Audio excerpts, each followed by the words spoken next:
I've always had a pretty contentious relationship with my mother-in-law, dating back to when her son and I actually started dating. So I wasn't surprised when a old coworker who discovered my YouTube channel reached out in a private message and asked, "Are you really taking care of the woman who treated you like crap?" And yeah, I am. Because what I know now, I didn't know then. And everything that I learned in between really switched the dynamic from avoiding my mother-in-law to becoming her advocate. If you're new here, hi, I'm Vicki. So when Michael and I started dating, there was nothing I could do that was right. If I said the sun was up, she would say it was down. If I said the sky was blue, she would say it was black. And I always thought that that meant there's just no one that's going to ever be good enough for my baby boy. But in looking around at her circle, I could see that I wasn't the only person she kind of treated that way. And everyone was always wrong. She was always right. No one knew anything but her. And I just basically chalked it up that my mother in law was a bitch. But as time progressed, and especially after we moved back home to be closer to our family as they were aging, I could see things that I couldn't see when I was kept at bay. Before we started not announcing going over to visit and just pop in and see how they were living, some of the things that they did or didn't do, like we went over one day at a different time and discovered that as the sun was setting, the house just kept getting darker and darker and darker. And as we started to walk the house, discovering that they had 22 light bulbs and didn't tell us. Why? How could two college educated people really think that telling us, don't worry about changing these light bulbs, we can get by with just navigating our house with flashlights? So knowing something was wrong, but not really being able to put my finger on it, still thinking mom might just be kind of mean. But then the unspeakable happened. My father-in-law had his accident. She didn't call for help.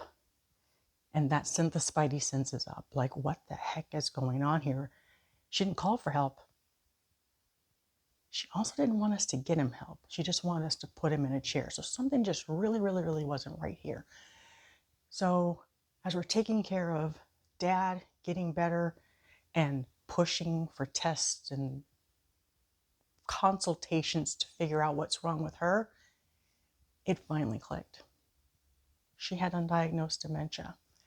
And the way that the neurologist had explained it all to us was probably these things that we saw in the past, the not quite being able to navigate, stepping up on a curb, the thought process around arguing with me for 2 hours that birds don't poop, all probably early symptoms that we missed. And so knowing that, it made it all really, really clear. It made sense that every single time that I was there trying to help during that transition period, that she would snap at me. I don't need you. Go away. Go home. Why are you here again? And I would just shrug it off. But then one day, she said it one too many times, and I just snapped back at her and said, I ain't going nowhere. I'm like a fungus. You can't get rid of me. My father-in-law laughed. Mother-in-law, if she could have threw something at me, she probably would have. But that was my thing. I'd go over, the fungus is here. I'd announce myself and letting her basically know I'm not going anywhere. You two need me. I don't care whether or not you want to admit it or not. So when the final diagnosis came through, and unfortunately there's no treatment plan because we're not going to make her better, but there's a plan of care to make the rest of her life the best of her life and, help her navigate what this is. And They put her on an antidepressant, which also helps with anxiety, it helps with depression, and it helps with hostility. So about 2 weeks into this new medication, I do my usual. I go bouncing through the front door. Hey, the fungus is here, right in the middle of her PT session. And she did the unspeakable. She looked at me and said, "But you're the sweetest fungus, and I appreciate you so much." Completely blew my mind, but didn't just blow my mind. It blew the PT's mind, because this person had been with us since the beginning, when my mother-in-law would tell her to leave and she wasn't going to do what she told her to do. And now she's cooperating with people. She's happy to see me. And it's like, whoa. And it just makes me wonder how different our relationship could have been if I'd understood then what I know now.